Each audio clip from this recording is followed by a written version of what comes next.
오늘 하나님 말씀은 사무엘상 27장 1절에서부터 28장 2절까지의 말씀입니다.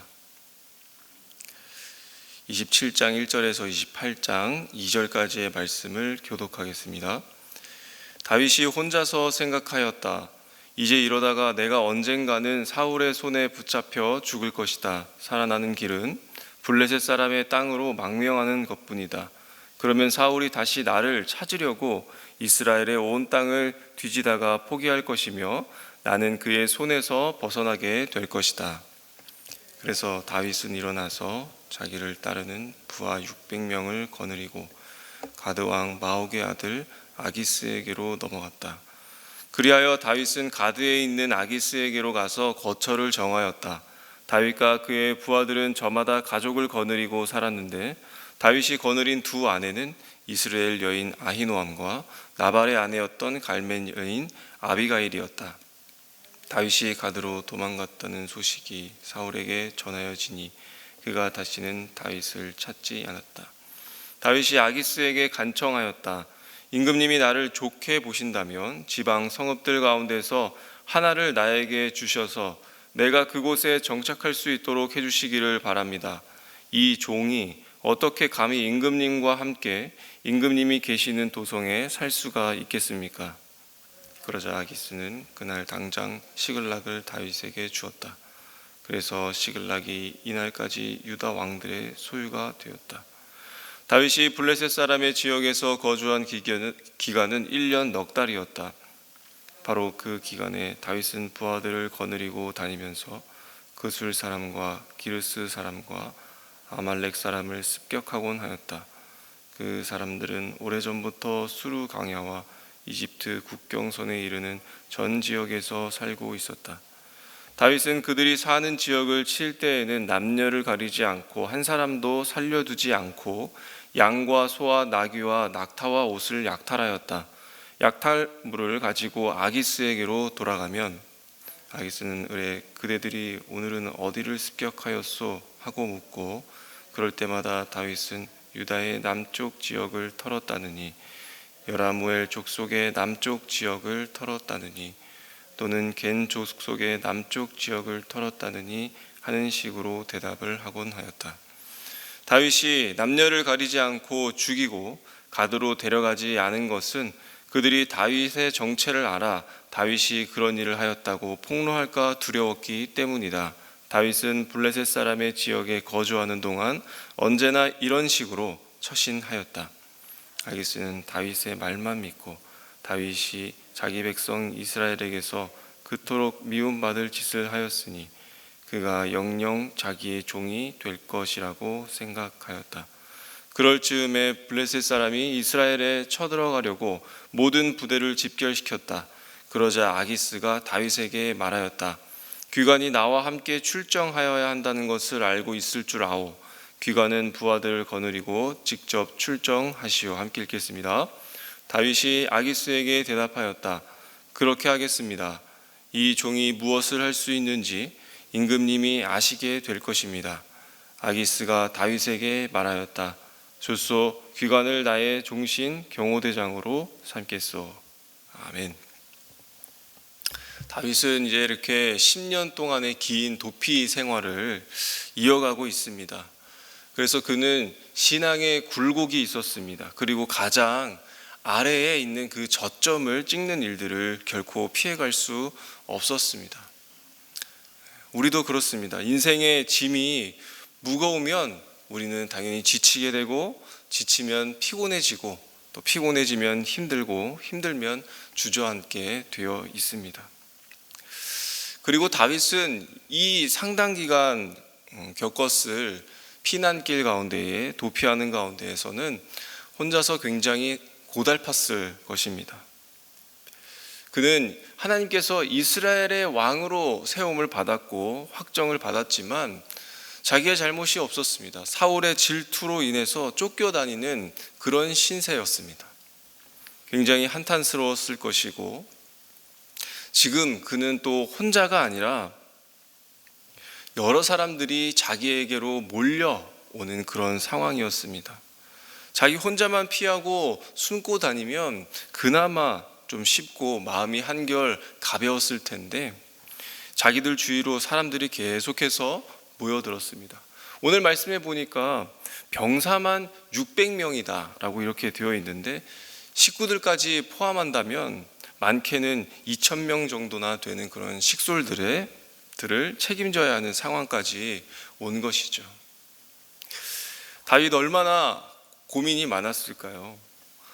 오늘은 어떻게 식량을 조달을 해야 하나, 그리고 오늘은 또 어디에서 재워야 하나, 이런 삶의 무게를 지고 오래도록 사울의 눈을 피해 왔던 것입니다. 그리고 어느 순간 다윗은 아주 중대한 결정을 내리게 됩니다. 바로 그것은 사울의 손아귀에서 벗어날 수 있는 완벽한 방법, 그리고 굉장한 무리수를 두어서 가드왕 아기스에게 가는 선택을 하게 됩니다. 그래서 1절에는 다윗이 혼자서 생각하였다 이렇게 시작합니다. 지금까지는 다윗이 하나님께 묻고 순종하면서 살아왔지만 오늘 나오는 이 본문에서는 하나님께 더는 묻지 않았다. 혼자만의 생각으로 결정했다라는 것입니다. 왜냐하면 다윗의 생각으로는 또 한편으로는 하나님께서 분명 아니다 라고 말씀하실 것을 분명하게 알았기 때문이죠. 사실 하나님의 뜻은 이미 이전에 결정되어져 있었습니다. 유다 땅으로 와라. 그곳이 너에게 있어서 가장 안전한 곳이다. 지금 그 있는 곳에서 머물러 있어라 하는 분명한 하나님의 말씀이 있었습니다. 그럼에도 다윗은 하나님의 방법을 놓아버리고 이제는 사람의 생각과 사람의 방법에 힘을 주게 된 것이죠.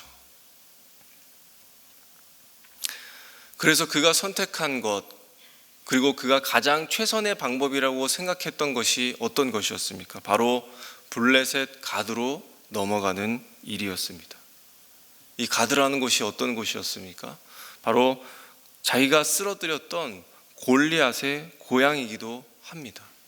그리고 이미 그는 한번 방문했던 적이 있던 장소였습니다. 그때도 그는 아기스 왕을 만났고 그 만났을 때에 내가 죽겠구나 하는 그런 직감을 하게 되면서 스스로 침을 흘려가며 미친 척을 하며 겨우 목숨을 건졌던 곳이 바로 가드입니다. 도대체 다윗이 어떤 생각으로 이곳을 택했던 것일까요? 오늘 말씀에서도 그곳은 사울이 들어올 수 없는 곳, 여전히 사울에게는 막강한 곳, 버틸 수 있는 곳, 여기야말로 사울이 함부로 침범하지 못할 곳이다 라고 그렇게 판단했기 때문입니다. 그래서 어떻게 되었습니까? 다윗의 판단대로 사울이 포기합니다. 사울도 그런 무리수를 두는 다윗을 보면서 네가 거기에 간다 한들 어떻게 무엇을 할 수 있겠느냐. 사울은 다윗이 거기에서도 온전히 살아남지는 못할 것이다 라는 그런 판단을 했던 것 같습니다. 이런 다윗의 생각은 어떻게 보면 더 유익이 있어 보입니다. 아기스 왕이 다윗에게 굉장히 친절을 베풀고 아주 호의적으로 다가가고 있습니다.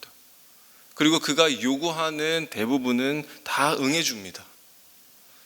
그래서 이 정도면 다윗도 굉장히 만족할 만한 그런 결과를 우리에게 보여주고 있는 것이죠. 그렇지만 무엇입니까? 환경만 바뀌었을 뿐 그가 이전에 가지고 있었던 긴장감, 위압감, 이런 것들은 여전했다라는 것이죠. 그리고 그가 살기 위해서 아기스 왕에게 어떤 말들을 합니까? 온갖 높이는 말들을 합니다. 왕이시여, 나를 긍휼히 여겨 주십시오. 내가 당신의 종입니다. 당신의 은혜를 내가 입었습니다. 이렇게 자기가 하나님께 돌릴 법한 이런 말들을 그가 저주했었던 이방나라 왕에게 서슴없이 뱉어내고 있습니다. 만약에 정말 제대로 된 다윗이었다면 이 말을 뱉자마자 부끄러움을 느끼고 창피함을 느끼고 수모를 느끼면서 원래 하나님이 있으라고 했던 그 유다 땅으로 다시 원점으로 돌아갔을 것입니다. 다윗이 이 문제를 자기 스스로 해결하기 위해서 수단과 방법을 가리지 않고 했던 그 결과가 지금 어떻습니까? 바로 여기에 우리의 연약함이 있습니다. 우리가 자주 겪는 실수가 여기에 있습니다. 내 생각, 내 중심적이다 보니까 우리가 하나님 중심으로 생각하지 못한다는 것입니다. 하나님을 놓치고 하나님을 바라보지 못하게 되니까 우리가 환경을 보게 되고 그 환경에서 벗어날 국리를 마련하는 것이 우리의 생각이죠. 우리의 생각은 여전히 그 문제에 벗어나지 못하고 있고 헤어나지 못하는 그런 우리의 연약함을 날마다 맛보면서 살아가고 있지 않습니까? 저와 성도님들이 어떤 문제 앞에서 내가 스스로 척척 해결해 나가는 그런 강인함보다는 내 앞에 놓여 있는 이 문제 하나하나를 하나님 앞에 해결받으시는 우리 성도님들이 되시기를 바랍니다.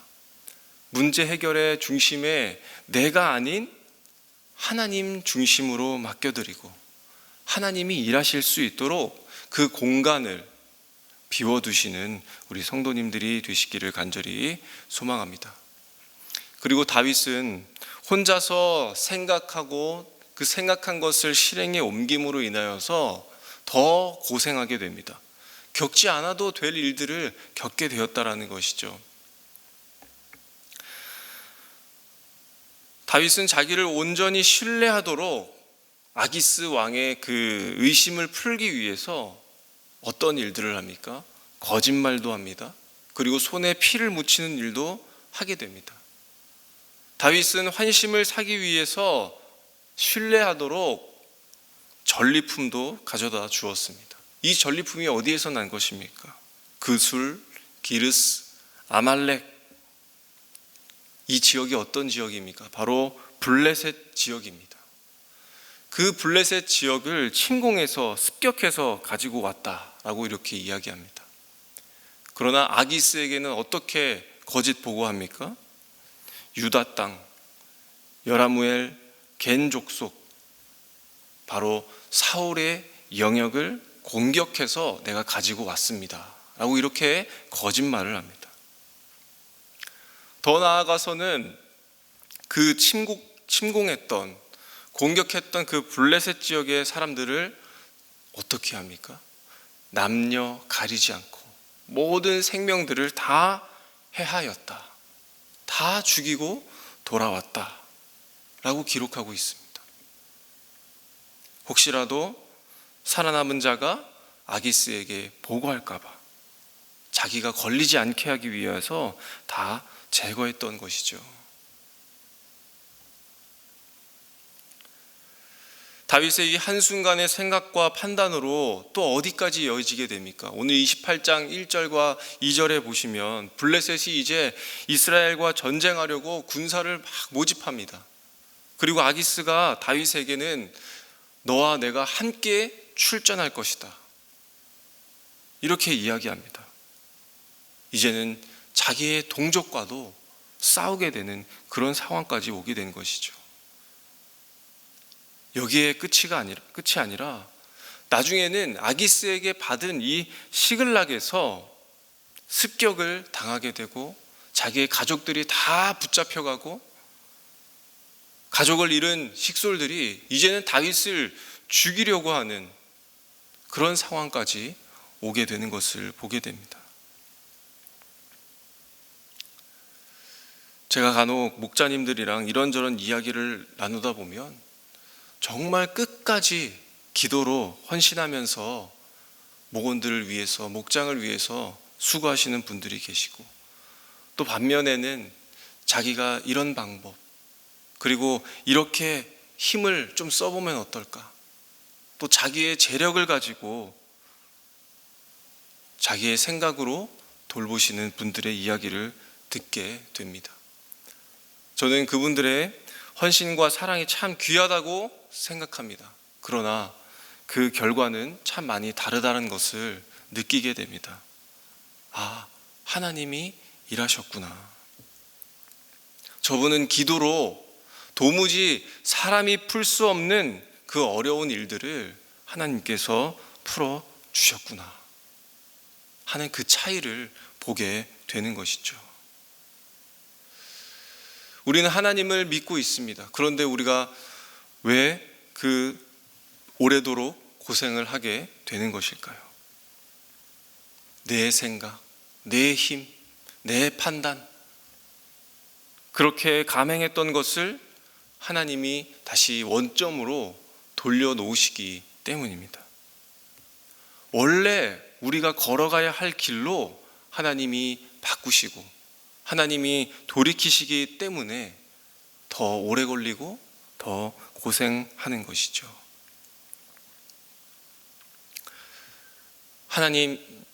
그 하나님은 어떤 하나님입니까? 우리보다 한참 앞을 앞서가시는 하나님이십니다. 그 하나님을 신뢰하시는 성도님들이 되시기를 바랍니다. 내 생각으로는 한참 더 걸리는 것 같고 더디게 가는 것 같아 보여도 하나님 뜻 가운데에서 걸어가시기를 바랍니다. 마치 목자의 음성을 따라 쫓아가는 양들처럼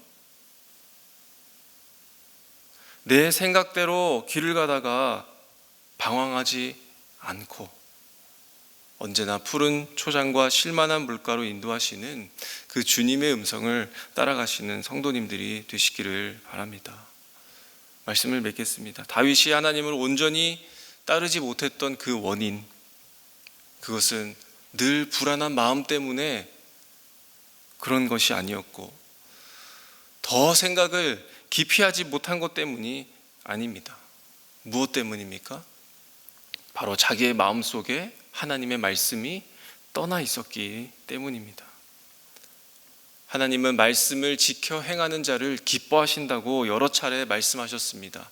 그리고 세상을 나아갈 힘은 내 생각, 내 처세술, 내 경험으로 비롯된 그런 탁월한 사고가 아니라고 우리에게 말씀하고 계십니다. 말씀은 무엇입니까? 그 말씀 안에는 하나님의 깊은 뜻이 있습니다. 하나님이 세워가고자 하는 나라가 있습니다.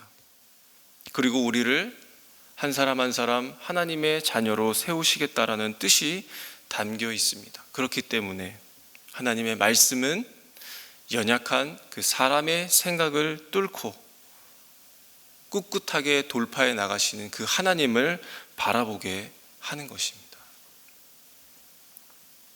그 하나님을 더 가까이 하고 싶어하는 마음과 기대를 우리에게 부어 주시는 것이죠. 이 참된 믿음의 기쁨이 회복되시기를 바랍니다. 성도님들, 내 주변이 꽉 막혀 있습니까? 내가 이제는 어쩔 도리가 없다라고 생각이 드십니까? 이제는 빠져나갈 방법이 없다고 판단되십니까? 우리가 그러면 그럴수록 내 손에 힘을 주지 아니하고 오히려 내 힘을 풀고 하나님을 더 붙들며 말씀을 귀하게 생각하시기를 바랍니다.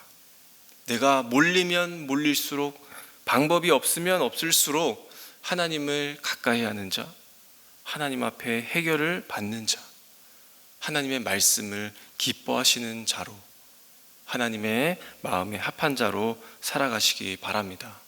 그렇게 꿋꿋하게 뚫고 나가시는 그 하나님을 바라보는 시간이 되시기를 바랍니다.